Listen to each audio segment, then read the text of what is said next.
Amigos, bienvenidos a una nueva entrega de Expediente. En este caso particular vamos a analizar esta segunda parte de lo que repasábamos, esta temática que hoy en día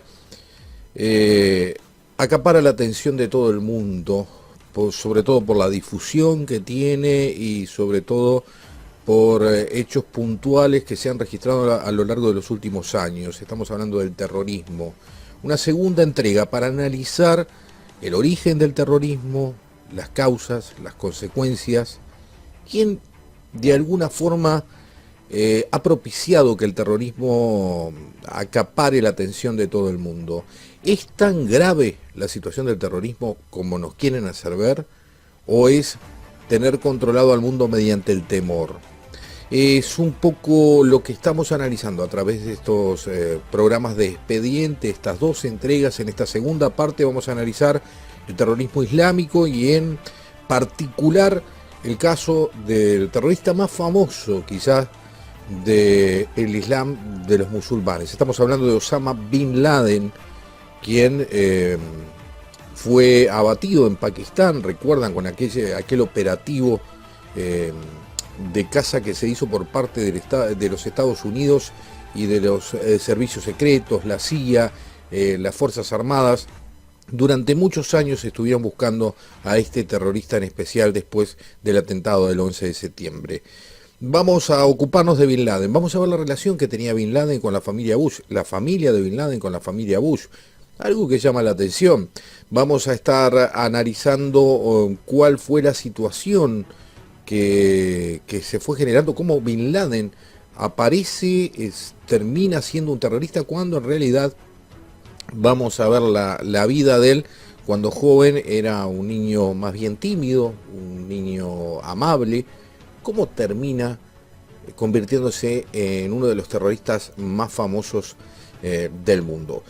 Todo esto vamos a estar analizando en esta primera parte de Expediente y luego nos vamos a dedicar a terrorismo de Estado, una faceta del terrorismo diferente que sobre todo en la década de 70 se instaló en América Latina.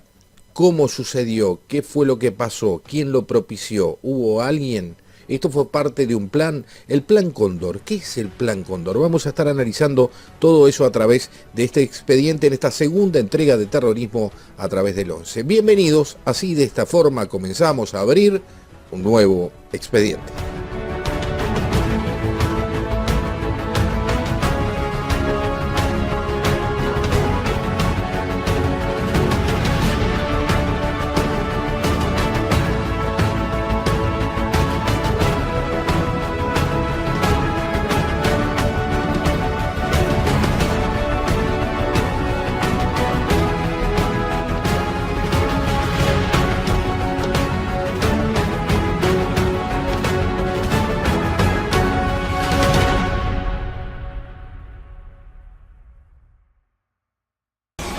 De mayo de 2011, Abbottabad, Pakistán. Poco antes del amanecer, dos helicópteros furtivos Black Hawk, repletos de fuerzas especiales, se aproximan al recinto amurallado en una misión aprobada personalmente por el presidente de los Estados Unidos. Un equipo de élite de Navy SEALs estadounidense irrumpe en la casa. El largo brazo de la justicia americana ha alcanzado al terrorista más buscado del mundo, Osama Bin Laden. Riad, Arabia Saudí, 1957. Osama Bin Laden nace en el seno de una de las familias más ricas de Arabia Saudí, la cuna del Islam. Es una familia extremadamente rica, situada en los más altos niveles de la jerarquía social de Arabia Saudí. Osama significa león en árabe, y es el 17º de los 54 hijos que tiene su padre Mohammed con sus 22 esposas. Mohammed Bin Laden es un multimillonario hecho a sí mismo que ha amasado su fortuna en el negocio de la construcción. Construyó muchos palacios para los saudíes, carreteras, aeropuertos. Se convirtió en el hombre más poderoso e influyente de sangre no real de Arabia Saudí. Y su familia lo sigue siendo. La compañía Bin Laden es como la corporación Bechtel de Oriente Medio. Lo llamaban el contratista del rey. A lo largo de su infancia, Osama se interesa por el trabajo de su padre y aprende a colocar explosivos para voladuras en la construcción de carreteras. Conocimientos que algún día utilizará con efectos devastadores.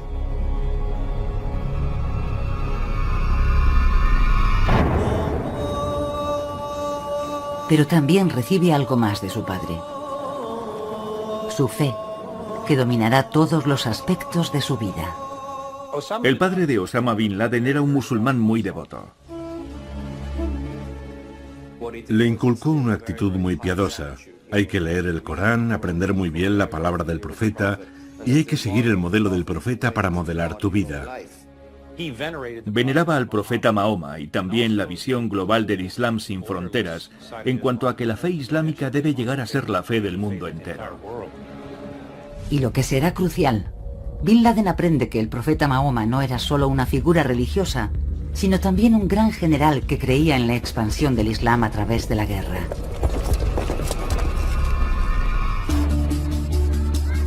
Pero en esta fase todavía es como cualquier otro joven, como decía su madre. Jugaba al fútbol, iba a picnics, montaba a caballo y salía con sus amigos. Nunca me dio motivo de preocupación durante su adolescencia. Se le describe como muy inteligente, muy generoso, muy amable. Era muy apreciado en todos los aspectos por la gente que le conocía en Arabia Saudí cuando era joven. Casi todos los que le conocieron destacaban su suavidad al hablar y su amabilidad en el trato con la gente.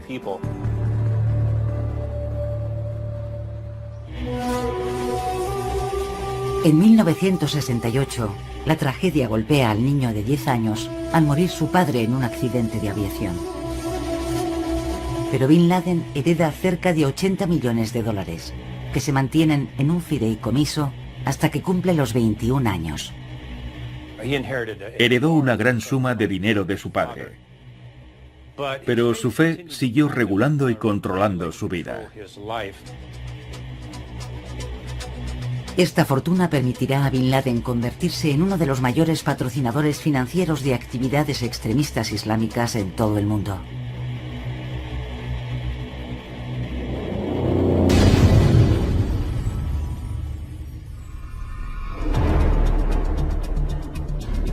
En 1978, con 20 años, se matricula como estudiante en la Universidad Rey Abdulaziz en Jeddah.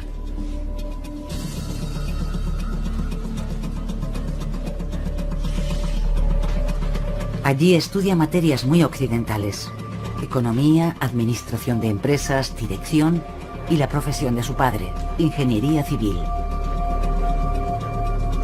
Pero entonces empiezan a afectarle profundamente a acontecimientos que suceden en el extranjero.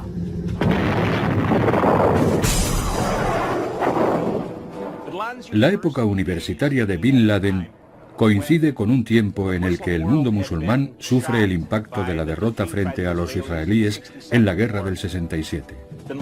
Bin Laden definió a su generación como la generación de la derrota. Y en ese momento es cuando empieza a buscar respuestas. ¿Cómo podemos defender los musulmanes lo que es nuestro? Entonces se tropieza con las obras de un profesor radical palestino, Abdullah Azzam. Azzam era uno de los principales jefes de los hermanos musulmanes y se convirtió en el mentor de Bin Laden. Refugiado de la lucha palestina contra Israel, Azzam cree que la religión y la política están completamente unidas. Azzam estaba obsesionado con conseguir la eliminación del Estado de Israel a través de la yihad. Para Azzam, la mayoría de los palestinos son musulmanes y atacar a un musulmán es atacarlos a todos. Su lema es brutalmente radical: solo el rifle. Ni negociación, ni conferencias, ni diálogo. Bin Laden lo tomó al pie de la letra y lo utilizó como base de su llamamiento al mundo islámico. La yihad violenta e implacable, la guerra santa, se convertirá en la fuerza definitoria de la versión del Islam de Bin Laden.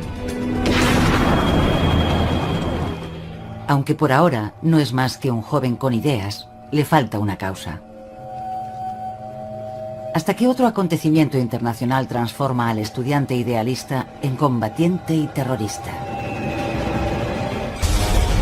24 de diciembre de 1979. Los tanques soviéticos entran en Afganistán. La invasión soviética de Afganistán en 1979 es un acontecimiento seminal, porque es la primera vez que una potencia occidental, la Unión Soviética, invade un país musulmán e intenta aplastar al Islam. Bin Laden queda especialmente impresionado por la resistencia del pueblo afgano, especialmente de los mujahidines, los guerreros santos del Islam. Los mujahidines son muy inspiradores, porque forman un grupo que realmente representa al Islam.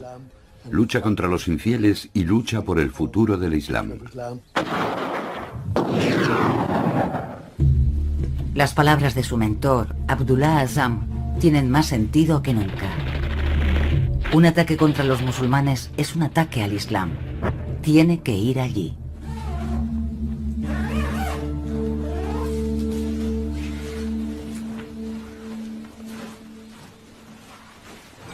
Diciembre de 1979, Peshawar, Pakistán. Con 23 años, el joven Osama Bin Laden llega a Peshawar, a 50 kilómetros de la frontera afgana. Peshawar, que era más o menos el cuartel general de la yihad en el norte de Afganistán, era una amalgama de lo que llamaríamos ahora islamistas radicales procedentes de todo el mundo.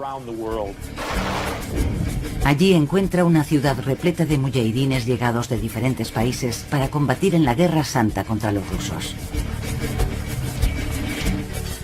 Y no tarda en darse cuenta de que no tiene nada que ofrecer como combatiente. No tiene formación militar ni experiencia en combate. Pero hay algo que sí tiene: dinero.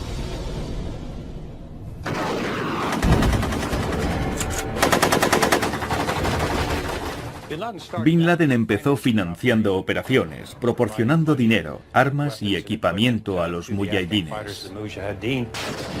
Y no solo utiliza su dinero para financiar a la resistencia afgana, recauda fondos entre poderosos saudíes. El gobierno saudí trataba a Bin Laden como un ejemplo del éxito de su sistema educativo y religioso, porque era el hijo de un multimillonario que podía estar viviendo en Mónaco o en Suiza y estaba allí, en Afganistán. Como captador de fondos es brillante, llegando a conseguir 50 millones de dólares al año para sus hermanos musulmanes.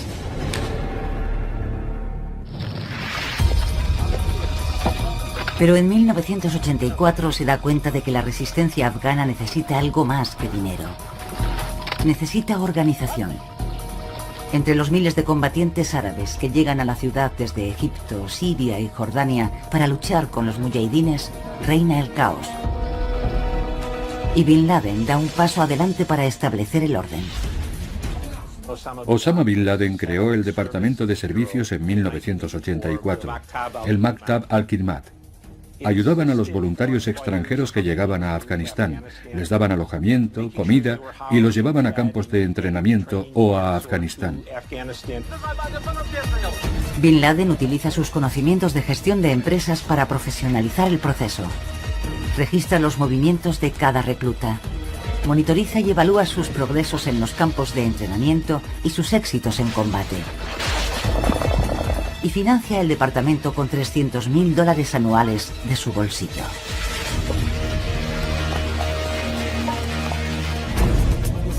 También utiliza las empresas de construcción de su familia para captar nuevos reclutas y construir túneles y refugios en las montañas para protegerlos de las bombas soviéticas.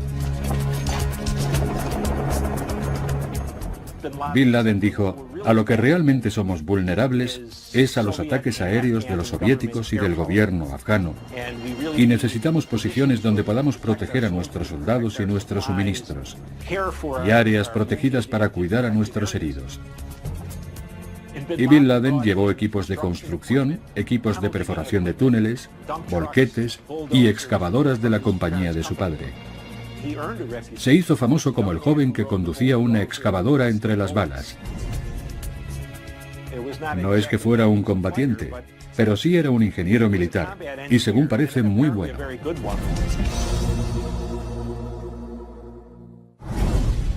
Pero a pesar de su capacidad como organizador y logista, no tiene bastante.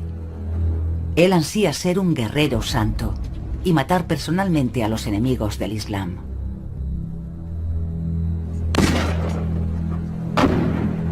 Estos primeros pasos son solo el principio de la inimaginable crueldad que demostrará con sus operaciones terroristas en todo el mundo.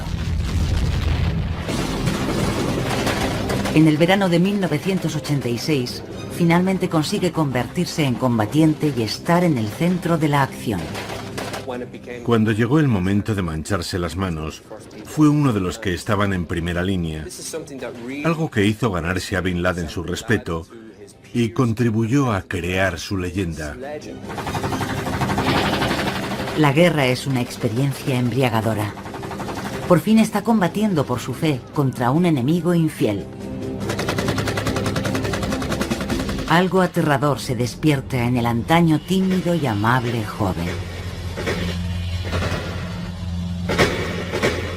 Bin Laden combatió en una batalla terrible en la que los muyahidines casi fueron derrotados.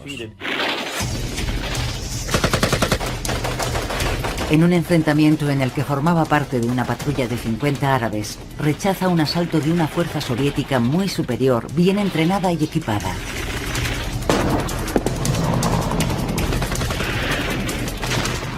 Fueron batallas brutales. Estamos hablando de ataques con tanques, artillería, helicópteros de combate, y Osama se comporta como un feroz guerrero.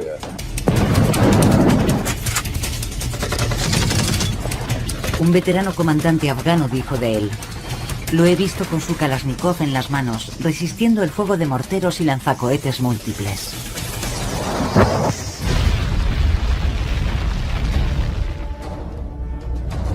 En esa época, Bin Laden se convierte en una figura heroica en el campo de batalla. Antes de que apareciera, sus hombres presentían su llegada. Se construyó muy rápidamente una mística muy elaborada alrededor de este hombre. Este aura mística crece gracias a la forma en que vive su vida. El hijo de los más privilegiados no pide ningún trato especial, y eso hace aumentar su carisma. Era muy respetado por los hombres con los que luchaba, porque a pesar de ser hijo de un millonario, dormía con ellos y comía lo mismo que ellos. Se ganó la admiración y la lealtad de los afganos por todos sus actos en apoyo de su causa.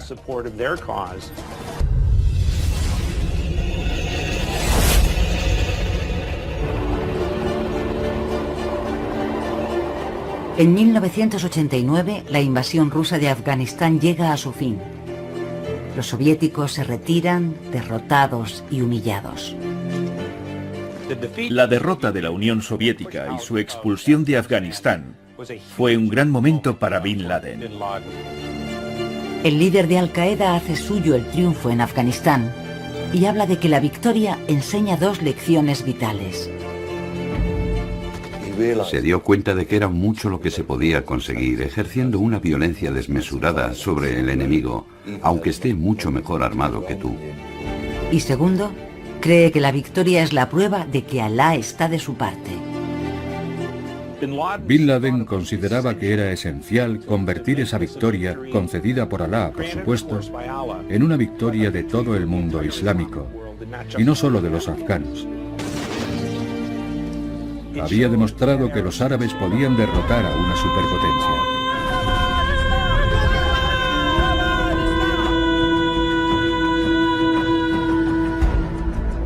Tras la muerte del líder de Al-Qaeda, presunto cerebro detrás de los atentados terroristas del 11 de septiembre del año 2001, resurgen las interrogantes respecto a la conexión que tenía con el expresidente George W. Bush y su padre.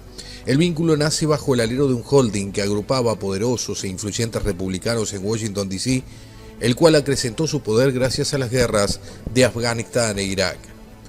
Personajes ligados al Partido Republicano, el Pentágono y las altas finanzas confluyen en el mismo punto, el Grupo Carlyle. Una enorme compañía valorada en unos 14.000 millones de dólares que tomó importancia mediática luego del ataque terrorista a las Torres Gemelas el 11 de septiembre del año 2001. ¿Por qué? Entre las empresas que forman el poderoso holding se encuentran The Bin Laden Group, con sede en Riyadh, Arabia Saudita, y las compañías norteamericanas Industrias de Defensa Unida en Virginia, Raytheon en Massachusetts y Arbusto Energy Oil Company en Texas. Es decir, la huella de la conexión entre la familia Bush y Bin Laden queda registrada en cada uno de los movimientos realizados por estas compañías. The Bin Laden Group fue el principal contratista civil para la reconstrucción de Kuwait tras la Guerra del Golfo. En tanto, desde 1989 existe una conexión entre el hermano mayor de Osama Bin Laden, Salem Bin Laden, y George Bush padre, quienes crearon una compañía petrolera en Texas en 1989, la Arbusto Energy Oil Company. Ambos fueron socios hasta la muerte del empresario árabe, quien estrelló su jet privado en las afueras de Houston en 1993. Desde entonces, George Bush padre es accionista mayoritario de esa compañía, con multimillonarias inversiones e intereses dentro del gigante petrolero Chevron Texaco. En tanto, en Raytheon, la relación de negocios entre ambas familias estuvo orientada a la fábrica de armamento, específicamente de la creación del sistema de guía para los misiles Tomahawk. Ambas familias, Bush y Bin Laden, sabían que de estallar la guerra, Arbusto Energy obtendría ganancias multimillonarias al dispararse el precio del petróleo y de las acciones de estas compañías. Por su parte, Raytheon elevaría el valor de sus acciones en Nasdaq y sus ventas podrían quintuplicarse. Distintos reportes periodísticos, y en especial el documental realizado por el cineasta estadounidense Michael Moore, llamado Fahrenheit 9/11, apuntan a que George W. Bush estaba reunido con el hermano mayor de Osama, Shafiq Bin Laden, en la mañana del 11 de septiembre en una oficina del Carlyle Group. Para Moore, las causas y consecuencias de los atentados tienen directa relación con los mencionados vínculos entre las familias del expresidente de los Estados Unidos en el momento de los atentados, George W. Bush, y los Bin Laden, acaudalada familia de Osama Bin Laden. Si a esta relación entre la familia de Bush y la familia de Bin Laden le sumamos la invasión de la Unión Soviética a Afganistán, el apoyo de la CIA a los mujahidines con armamento y entrenamiento militar, y además el apoyo al gobierno de Saddam Hussein en su enfrentamiento en la guerra de Irak e Irán. Recordemos que los iraníes estaban apoyados por los soviéticos.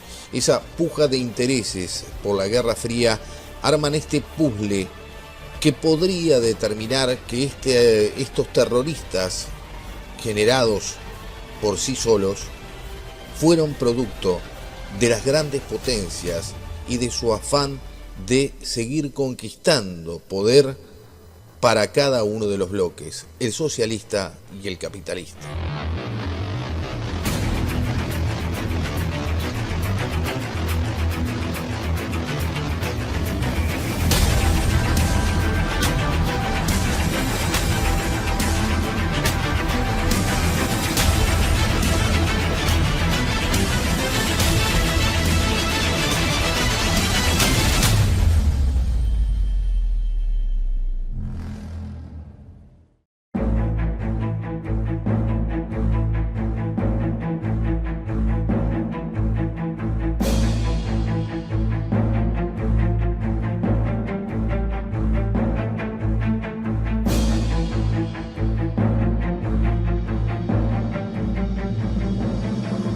Terrorism is not a race, it's an act. It has evolved over time. Yes, right now we're dealing with extremism, Islamic terror in some parts of the world. But if you go to other parts of the world and ask them what a terrorist is, they'll show you a different face.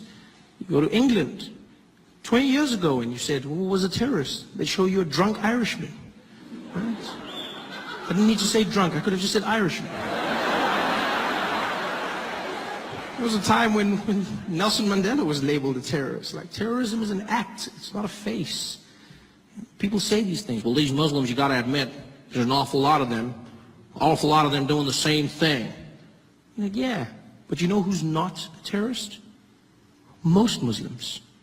Yeah, most Muslims are not terrorists. I'm not even Muslim, but it gets to me because I'm like, most Muslim people are not terrorists. You know how you know this? Because we're still alive. Yeah. They've had ample opportunity to take us out, people. There's 1 billion Muslim people on the planet.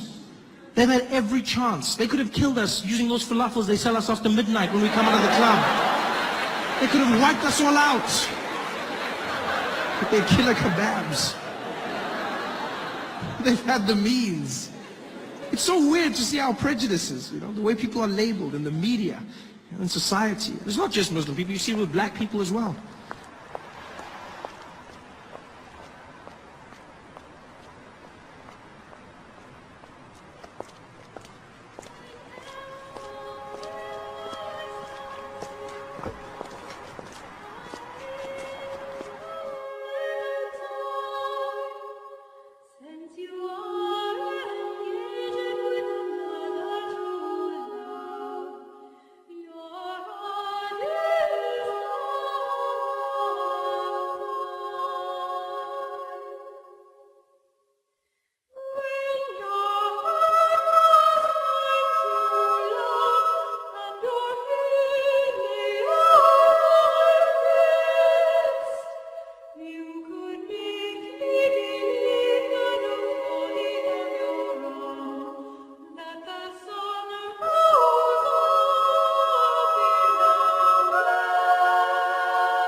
Avoid that leftist temptation of a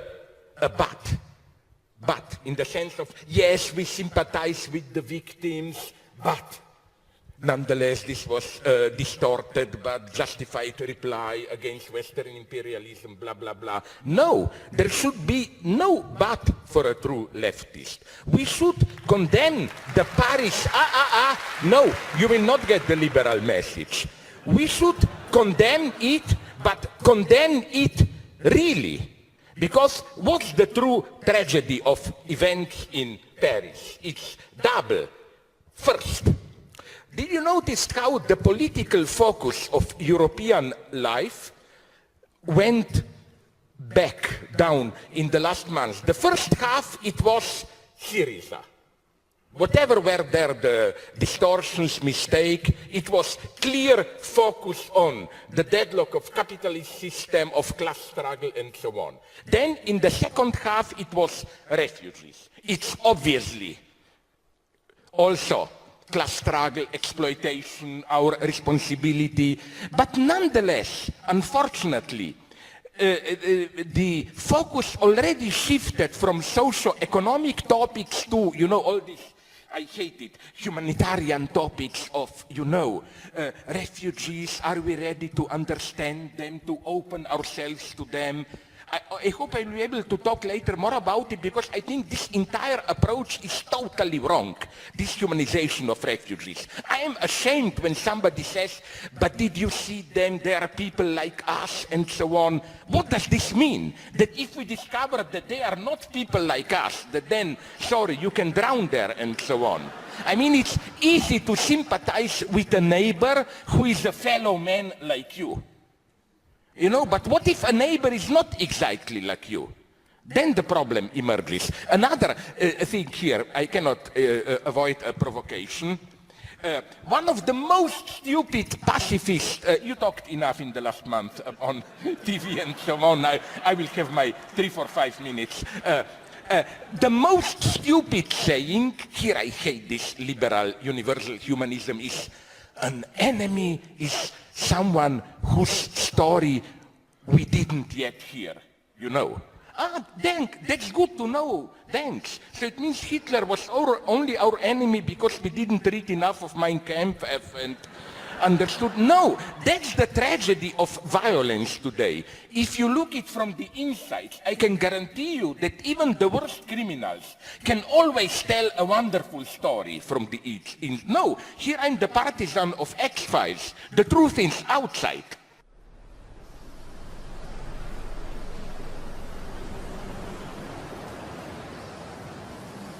أتذكر كل شيء قاد أجمل وأحسن، بس بعد شغلة شهر يعني صار الحروب فوقنا وتعرفين الحال صار مو زين قاد، وانقطع الأكل عنا وصار البرد.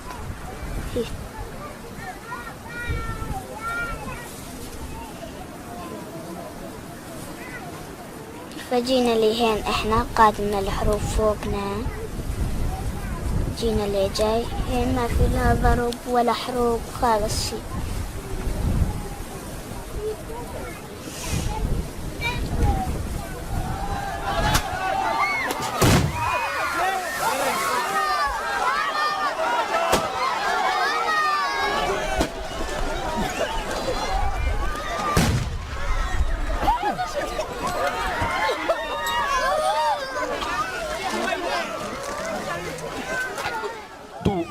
I just want to make one, but I think it's a crucial point. The formal aspect of these attacks. There is a great difference between attacked catastrophes, killings in our Western metropolises and in third world or other countries. With ours is we have our ordinary lives, like in Paris the last week, cafeterias are full, rock concerts, and then boom, something happens, but happens and it's over. And then we have all this humanitarian bullshit, we sympathize and so on and so on. But you know, here I refer to a conservative philosopher, but he's not always a total idiot, Peter Sloterdijk, who said, are we aware that we in the West, we live as if in an isolated cupola. We see the outside, but we don't see the wall. We know about horrors going on out there in the third world and so on, but it's for us really another reality. We see it through TV screens and so on. Only from time to time we get a little bit of like moment. Don't look at me like this. Yeah. You know, when I look at you, you have to very stop. short, yes. Momentary interruption. So for me, the most, what this Paris, we should have unconditional solidarity with Paris people, but not just because they suffered, but because they got a taste, a momentary taste, one evening, what in many countries outside our cupola, from Lebanon to Syria to Congo, not to mention all those countries, is their daily life. The most beautiful statement that I got from a refugee, because, and that's the true tragedy, the greatest victim of Paris attacks will be refugees. And it's an obscenity, because they who basically escape from the same terror that strike Paris, they are now by European anti-immigrant right-wingers portrayed as the other face of terror. So one of them said on Slovene TV something so beautiful. He said, all our sympathy to the people of Paris, because what you experienced for one night, that was our permanent life there. And that's what we are escaping from. ¿Qué significa realmente la palabra terrorista? Muchos terroristas se describen a sí mismos como soldados de la libertad. ¿Son posibles ataques terroristas dirigidos únicamente a empresas, especuladores y políticos occidentales? Cuando hablamos de terrorismo, hablamos de un ataque hacia nosotros, no de un ataque nuestro hacia ellos. Lo que ellos nos hacen a nosotros puede ser horrible, pero no es ni una pequeña parte de lo que estamos haciéndoles nosotros. Yo he conocido a muchos terroristas, entre comillas. Los he conocido y los he entrevistado en libros desde que era sicario económico y no he conocido a ninguno que quisiera ser terrorista. Todos querían estar con su familia en la granja. Se ven abocados al terrorismo porque pierden la granja, porque se la inundan con agua para hacer una hidroeléctrica o con petróleo, con grúas perforadoras. Les han destrozado la granja. No pueden dar una vida a sus hijos.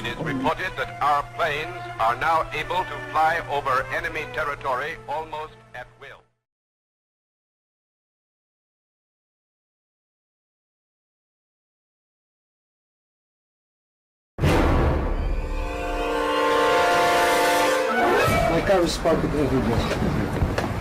The pressure of the international community over Russia is increasing every day, and Pinochet knows about it, and I'm afraid about his reaction.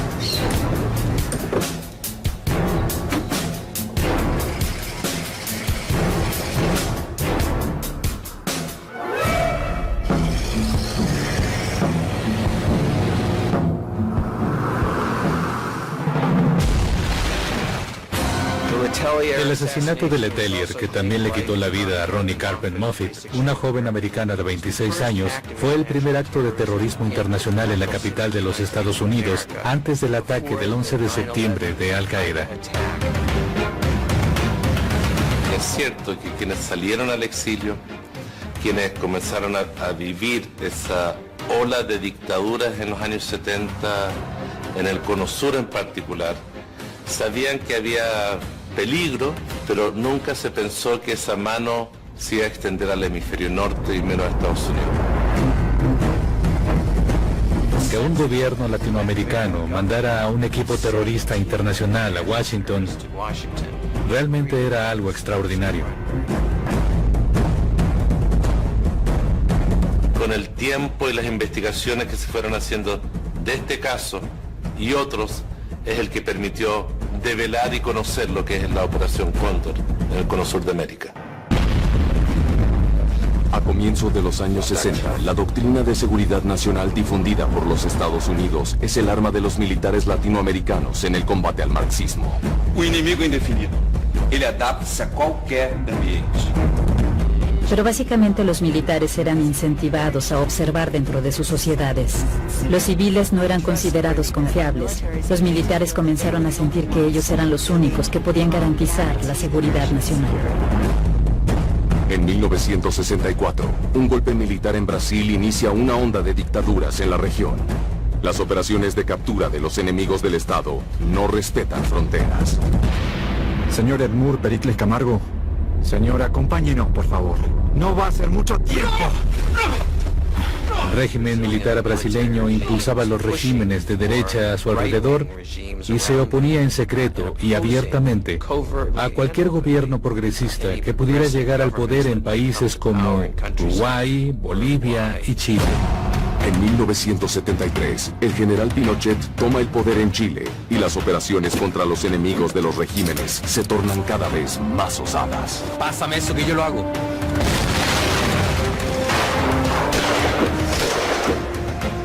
Estos son los pasos que construyeron los lazos entre las instituciones militares, colaborando con una represión violenta que conocemos hoy como Operación Cóndor. Quiero proponerles que llamemos esta nuestra operación con el nombre del símbolo nacional de este país. Coronel, que la llamemos Cóndor.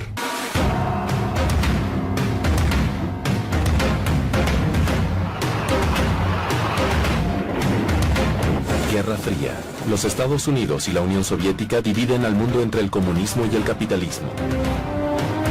El restante de los demás países periféricos, dentro de ese contexto mayor de la bipolaridad geopolítica, les quedaba negociar hacia cuál de los lados adherirse. El gobierno de los Estados Unidos se alarmó mucho. Era una percepción exagerada de la fuerza de la Unión Soviética. Ellos asistieron a Cuba, obviamente en 1959 después de la revolución, pero en el resto de América Latina ellos no estaban presentes. Los Estados Unidos siempre tuvo un gran interés en Latinoamérica, incluso antes de la Guerra Fría. Siempre la ha considerado su área de influencia. Las personas comentan que la guerrilla surgió para reaccionar a los gobiernos militares. Exactamente lo contrario. Los gobiernos militares surgieron en reacción contra el peligro de las guerrillas que estaban extendiéndose por todos los lugares. Para el periodista brasileño Olavo de Carvalho, el apoyo a los movimientos sociales era una de las armas usadas por los comunistas en la batalla por el continente. En 62, Cuba ya había plantado guerrilla dentro del territorio brasileño. Surgen en todos los países prácticamente organizaciones que se plantean la lucha revolucionaria a través de las armas y que se plantean la construcción de una sociedad diferente. El presidente Kennedy, después de la Revolución Cubana, pregunta ¿qué estamos haciendo? ¿Qué estamos haciendo hacia América Latina? A raíz de esa pregunta empieza a formarse la Escuela de la América, se le empieza a conocer con ese nombre. Creada originalmente en 1946 en Fort Amador, Panamá, con el nombre de Centro de Adiestramiento Latinoamericano, la Escuela de las Américas se transforma en uno de los principales instrumentos de la influencia de los Estados Unidos en la región. se empieza a formar toda una política mucho más militar, mucho más estratégica, mucho más fina, y se crea la doctrina de la seguridad nacional.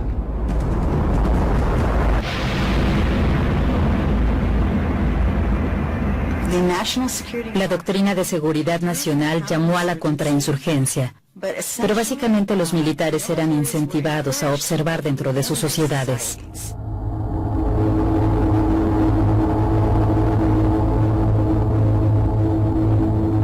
Si un sacerdote tenía ideas progresistas, comunista.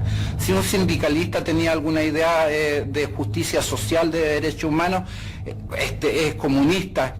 Esto era otra parte de la doctrina de seguridad nacional. Los civiles no eran considerados confiables. Los militares comenzaron a sentir que ellos eran los únicos que podían garantizar la seguridad nacional. En marzo de 1964, el presidente brasileño João Goulart es depuesto en un golpe de Estado. El golpe militar del 64 trae en su interior la doctrina de seguridad nacional y después se va expandiendo por toda la región. Mucha gente creía que los Estados Unidos era el único poder imperialista en el hemisferio occidental, pero Brasil era un imperio y hasta cierto punto un poder imperialista. El régimen militar brasileño impulsaba los regímenes de derecha a su alrededor y se oponía en secreto y abiertamente a cualquier gobierno progresista que pudiera llegar al poder en países como Uruguay, Bolivia y Chile.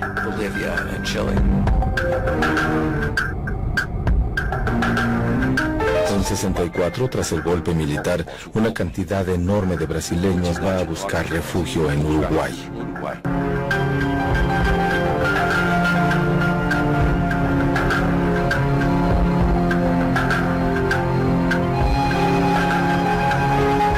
La gente que se exilió en Uruguay producto del golpe en Brasil, de alguna manera tuvo contacto con las organizaciones de izquierda.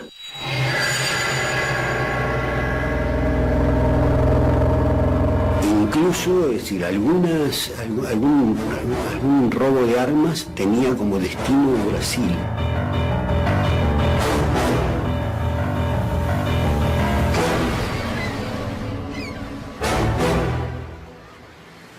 El agente de la CIA en Montevideo, Philip Page, registra en su libro que en determinado momento eran tantos los brasileños que la CIA no daba abasto de controlarlos a todos.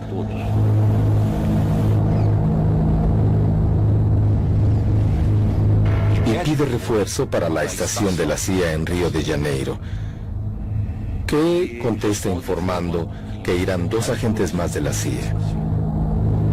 Uno con un estatus de embajador, Pío Correia, y otro como agregado militar. La embajada brasileña en Montevideo pone en acción un experimento que muchos consideran el embrión de la Operación Cóndor. Manuel Pío Correa siempre fue un hombre de confianza del régimen y siempre tuvo una formación relacionada, asociada a los servicios de información de inteligencia brasileños. Estando en Uruguay se dedicó perfectamente a esa actividad y consiguió poco a poco crear una malla de informantes que incluían policiales, jueces. En 2007, el periodista Claudio Dantas Sequeira descubrió documentos que revelan la creación de un órgano ultrasecreto de inteligencia creado dentro del cuerpo diplomático brasileño, llamado CIEX, Centro de Informaciones del Exterior. El CIEX fue la primera agencia de información creada bajo el paraguas del SNI, del Servicio Nacional de Información.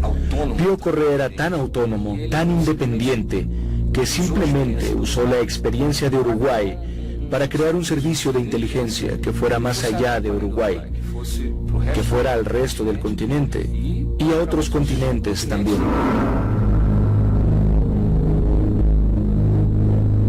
Donde hubiera exiliados políticos brasileños, debería haber algún tipo de control.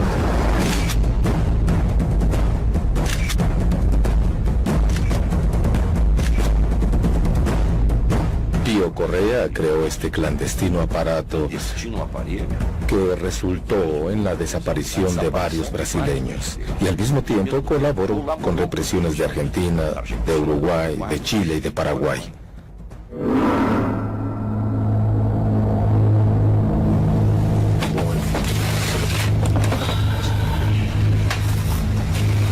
El guerrillero brasileño Edmur Pericles Camargo, conocido como Gauchão, vive exiliado en Chile.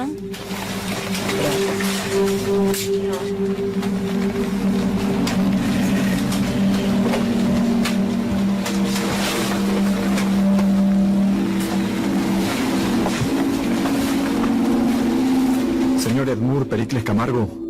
Pero en un vuelo entre Santiago y Montevideo, con escala en Buenos Aires, la policía argentina detiene a Edmur dentro del avión. Señor, acompáñenos, por favor. No va a ser mucho tiempo. A las 3 de la madrugada aterriza un avión de la FAB en el aeropuerto de Ezeiza, en el cual colocan a Edmur. A las 6 de la mañana este avión despega rumbo al Galeão. Edmur está desaparecido hasta hoy. Brasil tuvo un papel muy importante, ayudando a formar, junto con los Estados Unidos, el núcleo de la Operación Cóndor. A principios de los años 70, el combate a la amenaza marxista ya no respeta fronteras. Pronto todos los países del Cono Sur van a formar parte de la red.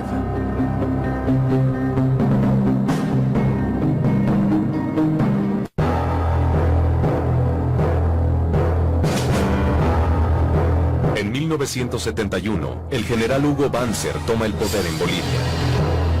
En 1973, en Uruguay, el presidente civil Juan María Bordaberry, con el apoyo de las Fuerzas Armadas, cierra el Senado y el Congreso Nacional.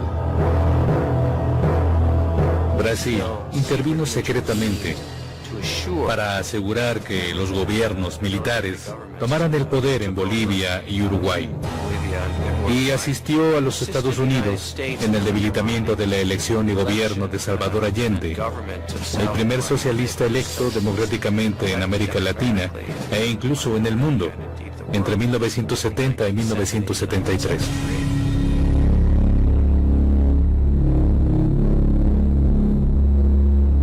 Durante el gobierno del presidente Salvador Allende, el país vivió una etapa de una gran polarización. Las Fuerzas Armadas durante esa época yo diría que constituían una buena incógnita para gran parte de la población, de la opinión pública.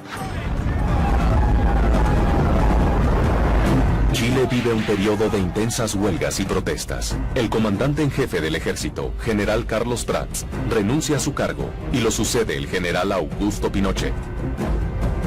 La salida del general Prats y el nombramiento por parte de Allende del general Augusto Pinochet como comandante en jefe del ejército, quien fue recomendado por el general Carlos Prats saliente, era también una prueba que la máxima autoridad del ejército estaba de alguna manera afiliada con el gobierno del presidente Allende. Esa era la percepción general. Mientras el futuro de Chile entraba en su fase decisiva, en Venezuela, los militares reunidos en la 10ª conferencia de los ejércitos americanos oyen del representante brasileño la necesidad de cooperación entre las dictaduras de Sudamérica para el combate a la subversión. O inimigo é indefinível. Ele adapta-se a qualquer ambiente e usa de qualquer recurso, tanto lícito quanto ilícito, para atingir os seus objetivos. Inimigo este que para o Brasil... Una semana después de esta reunión, Chile también formaría parte del Club de las Dictaduras. Pelo comunismo internacional. Las ametralladoras del tanque.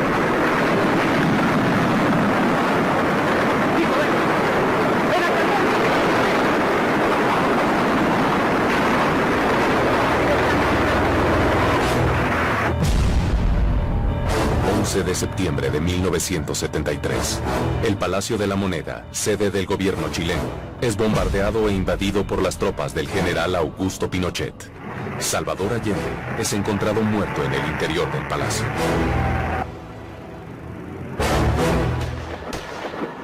El golpe militar fue muy violento en varios aspectos.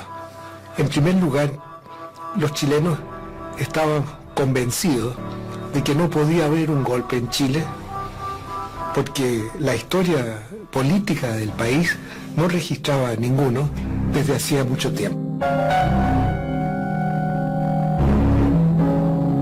Era una democracia muy sólida y en realidad si se produjo este golpe fue por muchas fuerzas fácticas, por la presión de la mitad de la población y en realidad por la intervención de otros países. El día del golpe, 11 de septiembre del 73, la embajada brasileña estaba con todas las luces encendidas. Y en su interior, con una copa de champán, nuestro embajador brindaba diciendo, ganamos. El terror se instala en todo el país. Miles de personas son detenidas y sometidas a interrogatorios. La represión transforma el Estadio Nacional en un inmenso centro de detención. Se supone que en los primeros meses del golpe, 18.000 personas de diferentes nacionalidades estuvieron detenidas allí. En el Estadio Nacional había presos también chilenos y extranjeros. En Chile se había recibido muchas personas de países vecinos durante el gobierno del presidente Allende, sobre todo de Brasil, pero también de Bolivia, de Uruguay, de Argentina y de algunos otros países. En aquel momento en Chile había más de 5.000 brasileños exiliados, o sea, había una presencia de exiliados brasileños muy grande. Luego del golpe en Chile, Brasil ayudó a Pinochet a establecerse y consolidar su mandato, proporcionando secretamente ayuda económica y entrenamientos militares al régimen de Pinochet.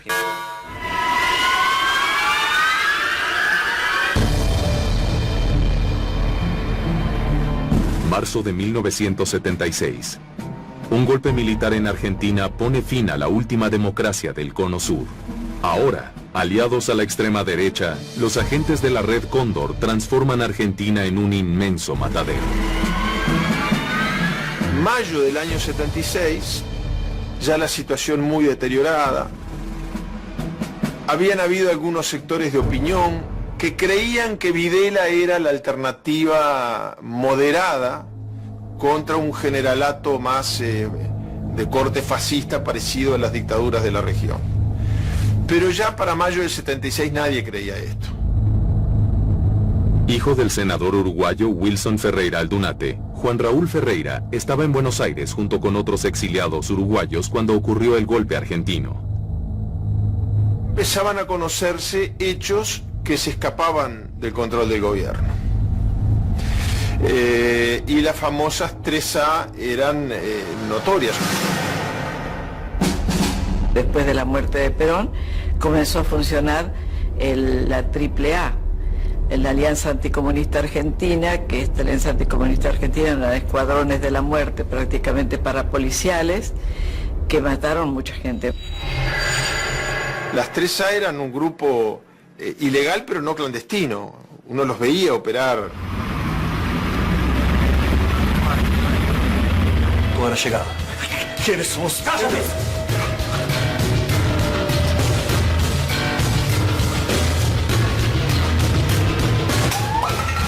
2:30, 3 de la mañana, algo así. Y abro la puerta y me encuentro al hijo del Toba, el hijo mayor, Marcos. Y entonces Marcos me dice, se llevaron preso a papá. No utiliza la expresión secuestro porque nosotros demoramos en tomar conciencia que una cosa tan impune, tan abierta, con tan notoria colaboración policial, podía considerarse un secuestro. Llegó tu hora. ¿Quiénes son ustedes? Al diputado uruguayo Gutiérrez Toba Ruiz se lo llevan de la casa donde vive con la familia en Buenos Aires.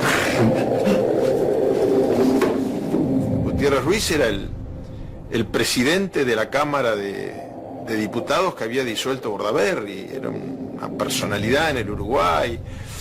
Había algo hasta de orgullo nacional. El primer susto no era la vida o la muerte, era como el presidente de nuestra Cámara de Diputados lo van a meter preso.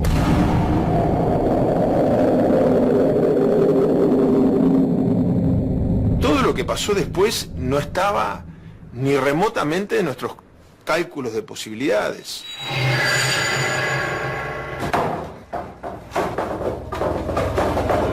¿Qué pasa? ¡Quieto! ¡Quédate quieto! ¡Date vuelta! ¡Date vuelta! ¡Quieto, por favor, no! ¡Quieto! ¡Quédate quieto, me dije! ¡Quieto! ¡Quieto! ¡Quédate quieto! Esa misma noche, otro importante político uruguayo, el senador Selmar Michelini, también es secuestrado en el cuarto del hotel donde vive exiliado en la capital argentina. ¡Dale!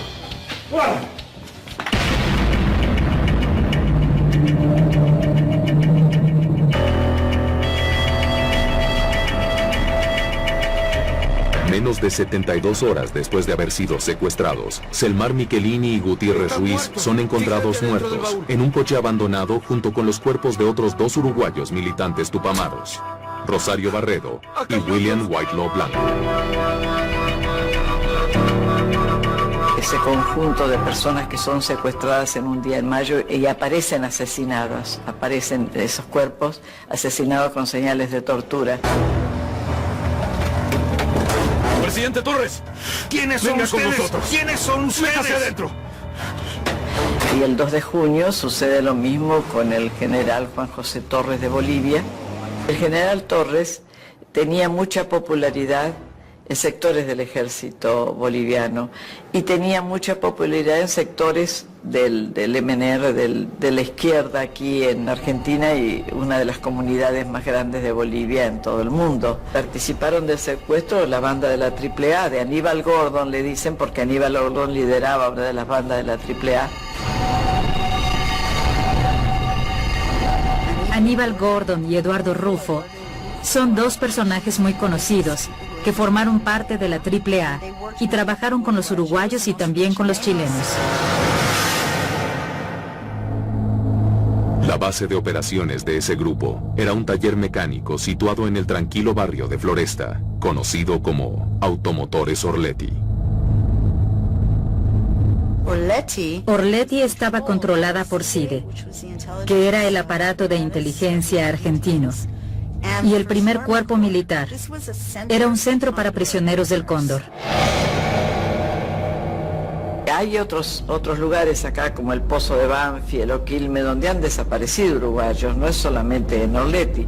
Lo que pasa es que Orletti concentró una cantidad de gente extranjera, que por eso le decimos una de las sedes principales del Cóndor.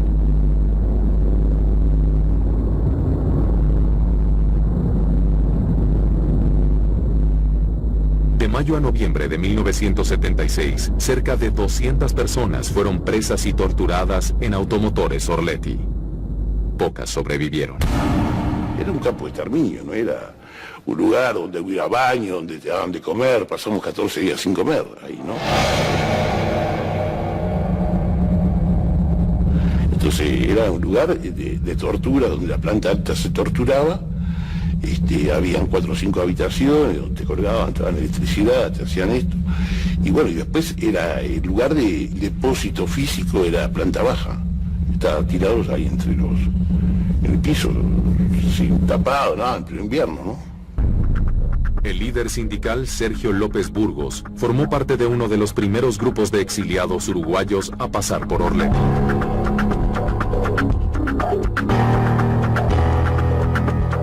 Julio del 76, había que encontrarme con Duarte, irrumpe una patota de 15 tipos, y ahí reconocemos a Aníbal Gordon y a Cordero, policías y militares del ejército uruguayo, conjuntamente con paramilitares y militares del ejército argentino, ¿no? Ahí, bueno, nos reducen hacemos un trayecto de 15 a 20 minutos y terminamos en el lugar que después se determina el automotores Sorletti, ¿no? Y preguntaban por el nombre de otros asesinados, por las direcciones, donde vivían, preguntaban por la información referida a actividad de resistencia a la dictadura, ¿no? Viste, tu dirección personal, el caso. Yo en ese momento estaba casado, tenía una hija chica, y lo que había visto ahí adentro no me daba ni para decir la dirección de mi casa, ¿no? Porque efectivamente los compañeros que dijeron dónde vivían terminaron con los hijos desaparecidos, ¿no?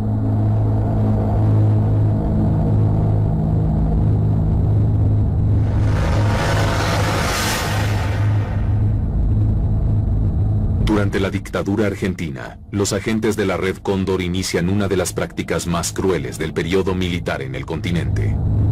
Además de sesiones de tortura y asesinatos, los centros de detención clandestinos fueron escenario de una de las acciones más terribles de terrorismo de Estado practicado en el Cono Sur: el robo de bebés, hijos de prisioneras embarazadas. Yo creo que la idea de quedarse con los hijos del enemigo es una idea de la historia, ¿no? Ya desde los tiempos espartanos existía.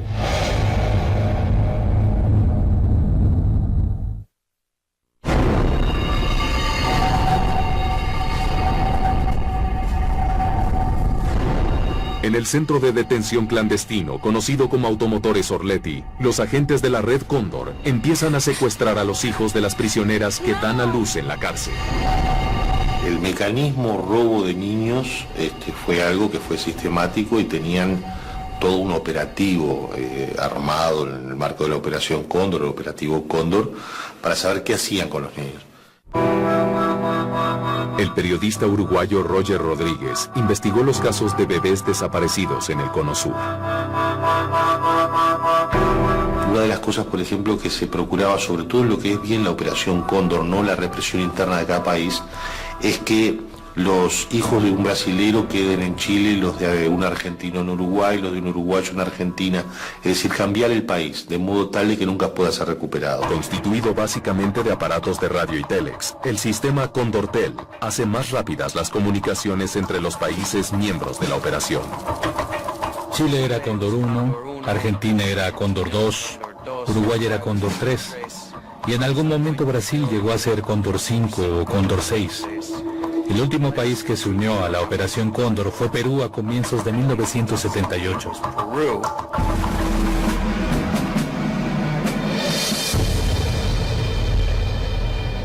Probablemente la evidencia más importante del apoyo de los Estados Unidos fue un documento que descubrí que era un reporte escrito en 1978, hablando sobre el sistema de comunicación interamericano de los Estados Unidos en el Canal de Panamá, que era básicamente una red de comunicación interamericana que permitía a los Estados Unidos comunicarse con todos los militares de una forma segura.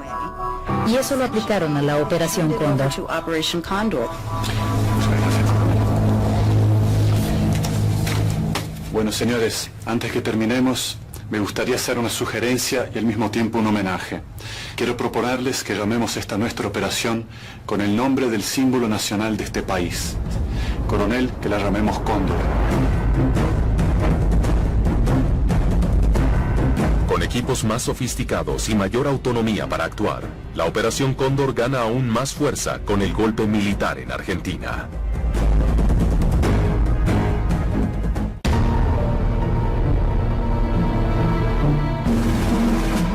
En marzo de 1976, un golpe en Argentina completa el escenario de regímenes militares en el Cono Sur. Con el apoyo de toda la red de informaciones de la Operación Cóndor, oficialmente instalada, tiene inicio una de las dictaduras más violentas de la historia de Latinoamérica bajo el comando del general Jorge Rafael Videla.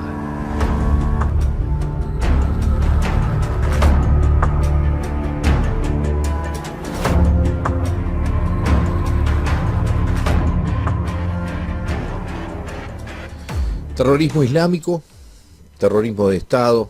En la primera entrega vimos a Carlos el Chacal, en la década de 70, uno de los terroristas más buscados, su relación con Saddam Hussein.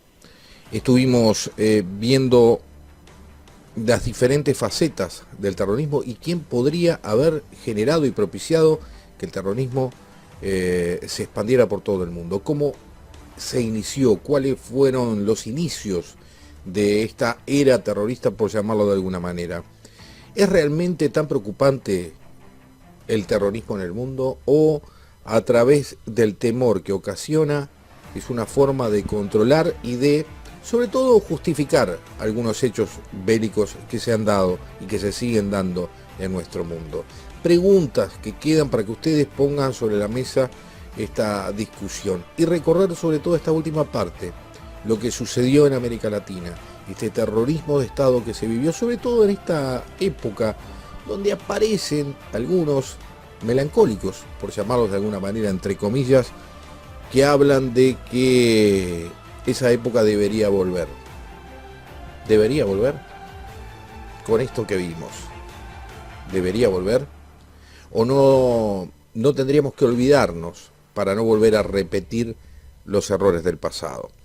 Todo esto para poner la discusión sobre la mesa de ustedes, o sea, en sus casas, en sus hogares, poder charlar, poder discutir estos temas y poder intercambiar ideas para ver una realidad, una faceta diferente sobre un tema que se ha planteado y que se sigue planteando muchísimo a través de los medios, a través de las redes sociales, a través de la difusión masiva en todo el mundo. El terrorismo es un arma realmente o es una herramienta para que los poderosos, a través del temor y de combatir el terrorismo, justifiquen acciones bélicas en diferentes partes del mundo? Por ahora le toca al Medio Oriente. ¿Qué pasaría si nos tocara a nosotros? Amigos, será hasta dentro de 7 días con una nueva entrega de Expediente a través del 11. Gracias.